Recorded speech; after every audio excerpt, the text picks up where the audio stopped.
pangalan ko ay Lacan Leo. Tawagin niyo akong guro dahil may tuturo ako sa inyo.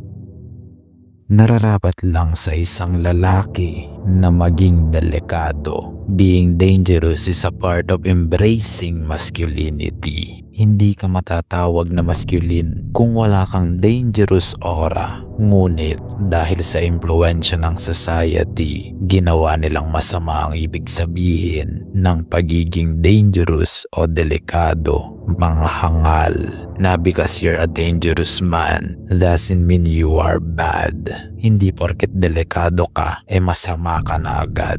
You don't know the meaning of peace if you cannot be dangerous. Ang mga lalaking tunay na delikado lang ang may kakayahang maging mapayapa. Ang iba'y mga harmless worm lang. Kaya sa video na ito, tatalakayin natin ang 6 na bagay tungkol sa pagiging dangerous man.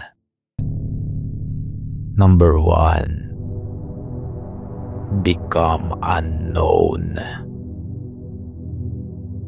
Kung nais mong maging dangerous, manatili kang hindi kilala sa mata ng maraming tao. Sa ganitong paraan pa lang, magke-create ka na agad ng psychological effect sa mga gustong kumalaban sa iyo. Tandaan nyo, likas sa tao ang matakot sa mga bagay na hindi nila maunawaan. Kapag hindi mo kilala ang isang tao, hindi ba't nagmumukha itong delikado? It's not a mind game. Ang pagiging unknown ay isa sa biggest advantage mo. Kapag wala silang masyadong nalalaman sa iyo, mahihirapan silang gumawa ng sandata laban sa iyo. Hindi nila alam ang iyong kahinaan dahil wala silang ideya. Dito pa lang, nasa upper hand ka na agad. Ganyan din ang channel na ito. Kahit na maraming galunggong na mga hangal ang hindi makaunawa sa faceless channel na ito, hindi tayo nagpatinag. May mga gustong bumatikos, ngunit wala silang konkretong impormasyon na maaaring ibata sa atin. They know nothing. Kaya ayun, puro haka-haka lang. Puro mga nonsense na walang basehan. Nakakaawa. Tandaan nyo, bumabatok lang ang aso kapag hindi nito kilala ang dumarating. Number 2. Stay hidden.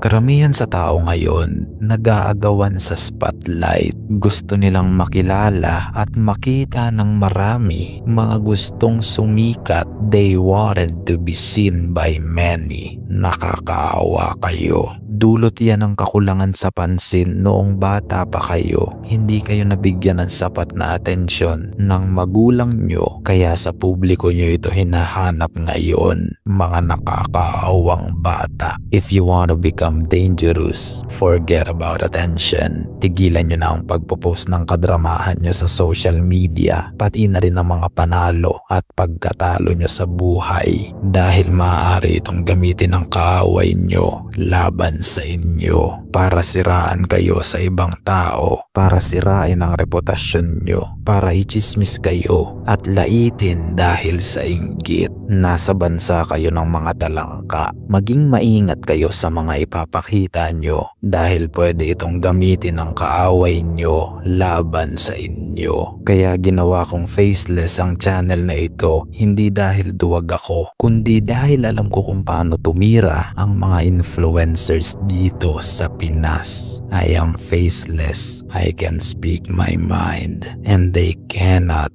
cancel me. Tandaan nyo ito, darating ang araw na aatakihin tayo ng mga big channels dito sa Pinas. At kilala nyo naman ang mga Pinoy. Imbis na argumento ang atakihin, yung tao ang aatakihin nila. At mag-iiyakan lang yan at magmamakaawa na ipakita ko ang mukha ko sa kanila para lang may masabi sila laban kay Lacan Leo. Number 3. Be articulate. Isang katangian para maging dangerous ka, kailangan maging articulate ka sa pagsasalita at maging sa pag-iisip mo. Huwag mong basta ibubukay ang bibig mo nang hindi pinag-iisipang mabuti ang mga salitang sasabihin mo. You have the right to remain silent. Alam nyo ba kung bakit nila yan sinasabi? Dahil anumang salita ang bitawan mo, hindi mo na ito maibabalik pa at maaari itong gamitin laban sa iyo. Ngunit ang taong artikulado magsalita, ito yung delikado. Huwag kang makikipagtalo sa kanya kung wala kang full understanding sa argumento, dahil kaya kanyang pagmukaing mangmang at ipahiya sa harap ng maraming tao. At ito ang dapat nyong tularan. 21st century na, pagalingan na sa pagsasalita ang labanan ngayon. Pwede mo itong praktisin mula sa pagsusulat muna. Articulate your thoughts and write them down. At least dito, pwede ka pang magbura ng mga mali mo. Tandaan nyo, words are power. Kapag naging bihasa ka sa paggamit nito, you can become a dangerous man. Number 4. Be influential. Influence is power. It makes a man dangerous. Alam nyo yan. Kung gaano kadelikado ang taong may malakas na impluensya. Take politics as an example. Kahit naging comedy na ang politika dito sa Pinas, isang halimbawa pa rin yan ng labanan ng impluensya. Kapag mas malakas at malawak ang impluensya mo, talo mo ang kaaway mo. You see, the power of influence can take down a whole country. Gamit ng impluensya mo, makakaya mong pasunurin sa gusto mo ang mga tao. Influence is a dangerous possession. Gamit ito, you can make people obey you. Makakaya mo silang pasunurin sa gusto mong mangyari. Ngunit, iba ito sa manipulasyon. Ang manipulasyon ay panggagamit at pangloloko ng tao using underhand tactics para lang sa pansariling kapakanan. Ngunit ang influence ay ang pagbibigay inspirasyon sa mga tao patungo sa kanilang common goals, transparent, honest, and fair. Kaya kung nagagawa mong impluensyahan at mag-inspire ng maraming tao towards a common goal, you can be a dangerous man and a good leader. Number 5. Use deception. Dangerous people doesn't always appear dangerous. Hindi sila palaging mukhang delikado. Minsan, kung sino pa yung mukhang harmless, siya pa yung delikado. Ganito yan. Kung nais mong maging dangerous man, learn how to use deception. Hindi mo kailangang magmukhang malakas sa lahat ng oras. Dapat marunong kang gamitin ito sa advantage mo. Dapat marunong kang magpanggap na mahina sa oras ng kalakasan mo at magpanggap naman na malakas sa oras ng kahinaan mo. Sa ganitong paraan, i-underestimate ka ng kalaban mo dahil napapaniwala mo na siya na mahina ka sa oras na iyon. He's now playing your game. Halimbawa, sa isang paghuhukom at ikaw ang nasasakdal, hindi mo na naisin na magmukhang malakas. Bagkus, dapat magmukha kang mahina para makuha mo ang panig na papabor sa iyo. Sa isang business deal naman, huwag kang magpapakita ng kahinaan at pagiging desperado sa offer dahil lalamangan ka nila niyan. Bagkus, act confident na para bang hindi sila kawalan sa business deal mo dahil marami ka pang better options. You will appear stronger and dangerous by playing your cards right. Number 6. Dangerously smart.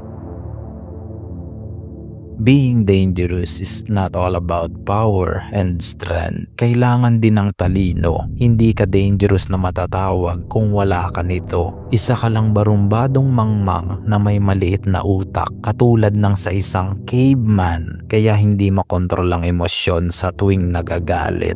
You see, Knowledge is power. It can make any man dangerous. Kung alam nito kung paano gamitin sa advantage niya ang karunungan. You see, hindi mo malilinlang, hindi mo magagamit at hindi mo maluloko ang taong matalino. Society hates geniuses. Ayaw nila sa mga taong may kakaibang talino. Because for them, smart people is a threat to society. Smart people is a threat to the matrix. Dati rin akong mangmang at utak makina, sunod-sunuran sa sistema. Then people around me call me smart as I learned how to free my mind. Kung nais mong malaman kung paano palayain ang iyong kaisipan at maging dangerously smart, watch this video dahil dito ko ilalahad ang lahat ng dapat mong malaman. Dito na natatapos ang topic na ito. I'll see you on the next one. Umunawa ang may pandinig. Hanggang sa muli, mga tapat kong kawal.